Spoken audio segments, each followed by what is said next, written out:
আমাদেরকে sky city রেস্টুরেন্টে আপ্যায়ন করেছিল। তো সেখানে আমি যে থাই স্যুপটা খেয়েছিলাম এত বেশি মজা ছিল, এরপর থেকে চিন্তা করছিলাম যে ফার্স্টে আমি এটা অবশ্যই ট্রাই করবো। তবে তাদের কাছ থেকে কিন্তু আমি কোনো রেসিপি শিখে আসিনি, আমি ইউটিউবে অনেকগুলো ভিডিও দেখেছি, তো সেখান থেকে দেখে আমি এটা বানিয়েছি। এতটা পারফেক্ট হবে আমি একদমই বুঝতে পারিনি, মনে হয়েছে যে একদম যে রেস্টুরেন্টে খেয়েছি সেটার মতো হয়েছে। চলেন কিভাবে করেছি আপনাদের সাথে শেয়ার করি। এখানে আমি 4টা ডিমের কুসুম নিয়েছি, আর নিয়েছি 7-8টার মতো চিংড়ি মাছ, হাড় ছাড়া মুরগির মাংস নিয়েছি 1 কাপের মতো। মাংসগুলোকে আমি একটু লম্বা করে কেটেছি, আর চিংড়ি মাছগুলো চামড়া ফেলে দিয়েছি, শুধু লেজের কাছে একটু চামড়া রেখেছি সুন্দর। 1/2 কাপ দিয়েছি রেড চিলি সস, আর 1 কাপ দিয়েছি টমেটো সস। আপনারা চাইলে এখানে একটু সয়া সস অ্যাড করতে পারেন, আমার হাতের কাছে ছিল না তাই দেইনি। 3 টেবিল চামচ চিনি দিয়েছি, আর 2 চামচ মরিচের গুঁড়া দিয়েছি।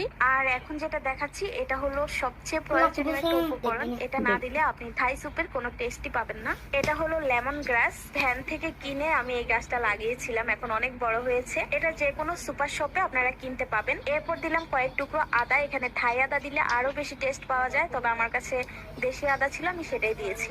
এবার 3 চামচের মতো কর্নফ্লাওয়ার আমি পানিতে গুলিয়ে এখানে দিয়ে দিয়েছি, আর এটাকে অনেক ভালোভাবে কিন্তু মিশাতে হবে, কারণ আপনি যত ভালোভাবে মিশাবেন এটা দেখতেও ততটা সুন্দর হবে এবং খেতেও ততটাই মজা হবে। ভালোভাবে মিশিয়ে নেওয়ার পর এখানে আমি 3 গ্লাসের মতো পানি দিয়েছি, আর এটাকে আমি এখন চুলায়ও বসিয়ে দিয়েছি। প্রথমে অনবরত নাড়তে হবে, কারণ আপনি যদি নাড়াচাড়া না করেন তাহলে কিন্তু কর্নফ্লাওয়ার গুলো একদম দলা পেকে যাবে, তাই বলক আসা পর্যন্ত কিন্তু অনবরত নাড়তে হবে। আমার এখানে ছোট একটা ভুল হয়েছে, সেটা হলো খুবই ইম্পর্টেন্ট একটা জিনিস, লেবুর রস, সেটা কিন্তু আমি প্রথমে দিতে ভুলে গিয়েছিলাম, পরে আমার মনে হয়েছে। তো এখানে আমি 3টা লেবুর রস মতো হবে। এই লেবুর রসটা আগে দেওয়া উচিত ছিল, আমার মনে ছিল না তাই পরে দিলাম। আর একটু ঘন হওয়ার পরে কিন্তু এটা আমি নামিয়ে নিয়েছি। স্যুপটা রান্না করতে আমার প্রায় 30 থেকে 35 মিনিটের মতো সময় লেগেছে। এর মধ্যে কিন্তু সুন্দরভাবে স্যুপটা রেডি হয়ে গিয়েছে, আর এটার ঘনত্ব দেখে বুঝতে পারছেন কোন অবস্থা আপনাকে নামাতে হবে। বেশি পাতলা হবে না, আবার একদম ঘন হয়ে যাবে না। স্যুপের কালারটা দেখেন